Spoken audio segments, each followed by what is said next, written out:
be seated. Do we have any kids today who want to hear a kid's sermon? Will, get up here. What are you doing? Come on. Hey, Hope, I'm going to need you. I need your help today. Yeah, you. Because I know you work good on the fly. You don't need a lot of, Come on up. Come on, Leah. So I want to talk to you guys, all right? Just sit down and let's talk. I want to talk to you about our message today, all right? Let's see if my mic is on. Okay, good. So, yeah, there you go, Hope. Okay, so, do you know what a trap is? Do you know can you think of a trap? Like a mouse trap. Come on in here. Come on. Get closer if you want. Okay. Okay, come on in, Max. It's all good. Come on. So think of a mouse trap. Do you know what a mouse trap looks like? No. You don't? It has these sharp things. Right. That gives the tail. That's right. So what you do with a mouse trap, Luke, right? Have you ever seen one? You take it has a spring, and you pull it back like that, and you set it, and you put a little cheese on it, and then the mouse comes, and the mouse takes the cheese, and what happens? Snap. Right? The trap snaps shut. Sometimes, when we talk to people in stories, and especially when Jesus talked, he had a trap like that. It was like, gotcha! Right? So, has anybody here said, now you're really in for a treat. Father Mark's going to sing. Are you ready? Has anybody here ever seen VeggieTales? I heard it. Have you ever seen King David or King George and the rubber ducky? Yes. Nice. Okay, so I'm going to tell you a story, and Hope's going to be King George, and I'm going to be Melvin. Okay? So here we go. Your part's the yellow. You don't have to sing. Okay, I just have to sing. Okay, so Melvin is like the assistant to the king, right? And the king, here's what's happened. The king has gone out, and he has 100,000 rubber duckies. He has all these rubber duckies, am I right? But his neighbor only had one rubber ducky. But the king said, I want that one. That's the one. I don't want all these ones I have. I want that one. So he went and took that one. And so Melvin just couldn't come out and say, hey, king, you're wrong. You should give that back. Because why? Because the king would probably kill him. Yeah? So Melvin sang him a song. Here's what he sang. Okay, you ready? Ready? Melvin says, I have to tell you a little story. There once was a man, a very rich, you can clap if you like, a very rich man. He had a lot of sheep. He had a lot of lamb. He threw a lot of parties. He was dapper, he was tan. Yes, there once was a very rich man. Okay, great story.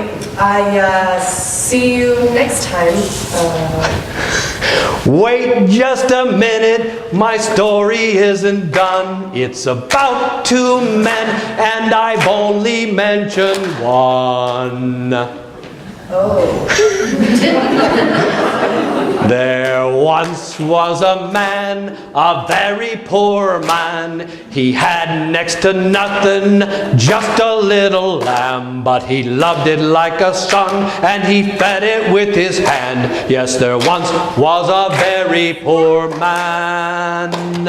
Then one day there was a guest at the house of the rich man. What did he do? Have you guessed? To feed the guest of the rich man. Well, he had plenty of sheep, so he could just share one of his sheep. Not a problem. He took the lamb of the poor man. He took the lamb of the poor man.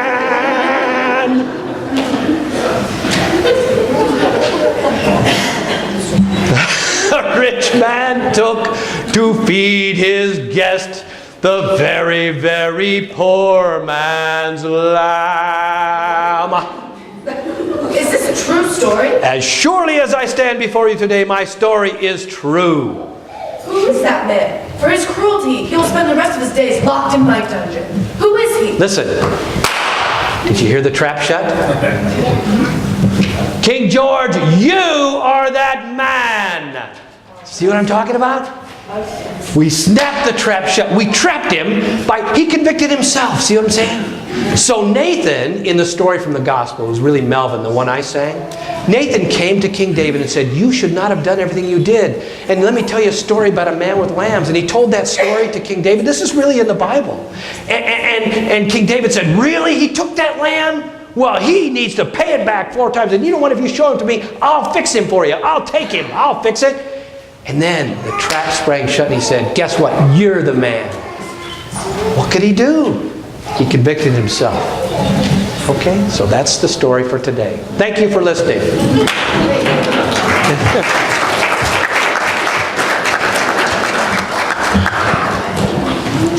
Would you bring that over here? Thank you. And how about for my lovely assistant? Yes.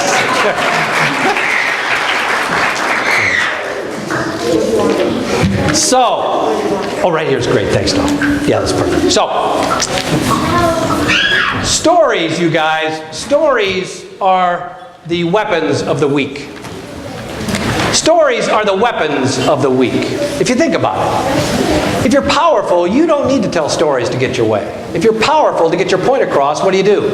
Just tell it, right? If you think about your work, you go up to your boss. You wouldn't just come out and say, hey boss, you're not very kind, you're not very nice, and you have bad breath, whatever. You wouldn't just come out and say that to your boss. You would tell a story. Once I worked at a company one time, that kind of a thing. Stories are really the Trojan horses of truth, if you think about it, right? Stories draw you in. And before you know it, the Trojan horse is already there and you're kind of petting it. And bam, out it comes, and out comes the truth. We set a trap and then we spring it. People say that we are a people of stories and that we live in stories and between stories. Is there anything better than a good story? Do I have any readers in the group? Is there anything worse than badder? Is there anything badder than a bad story? Or a boring story? No. They're the baddest. Well, today we have 2 great stories. First, David and Bathsheba part 2 that we just heard. The interesting thing about this story and the backstory is, in these days, hospitality is everything.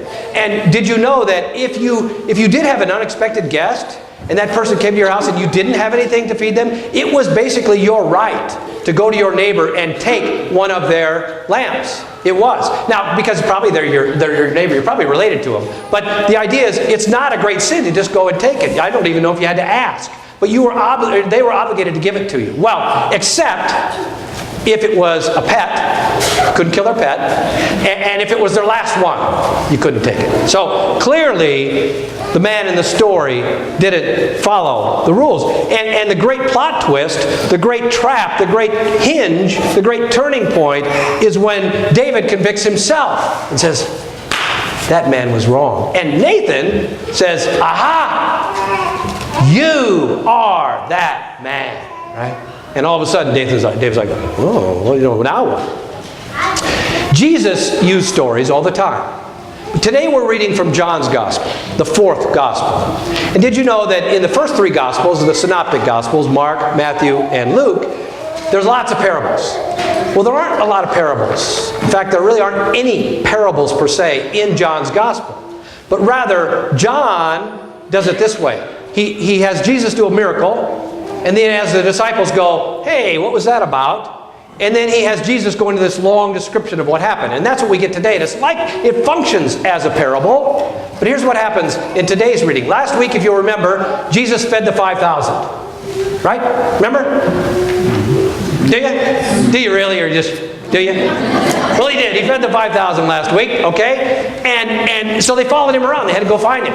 And when they find him, he's like, why are you looking for me? Just because I fed you? And they go, yeah. What do you think? Of course, yes. And they go, our forefathers, God, Moses actually, they say, Moses gave us manna. And we ate it. What have you got for us? And Jesus says to them, well, interesting. Actually, it wasn't Moses that gave you the bread, the manna. It was God. And guess what? Those people ate that bread and they died. Here comes the horse. Here comes the story, right?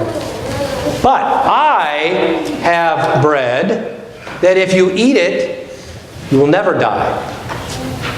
And they're like, Awesome. Where do I get that bread? Aha! Here it is. Trap, set, trap, goes, right? Give us the bread. I am, right? Instead of you are, Nathan said, Jesus says, I am.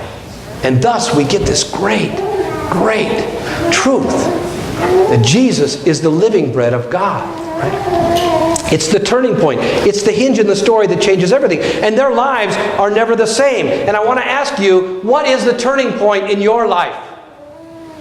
What is that hinge moment? When was that trap freed? When have you gotten that aha moment? Have you? Are you waiting for it? Did it happen and you missed it? Wouldn't that be horrible? You only get one chance?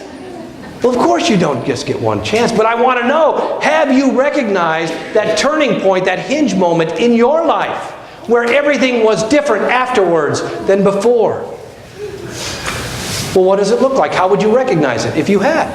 What does it look like, do you think? Stars? Right? Fireworks?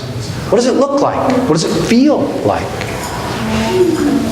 From today's gospel, John 6:35.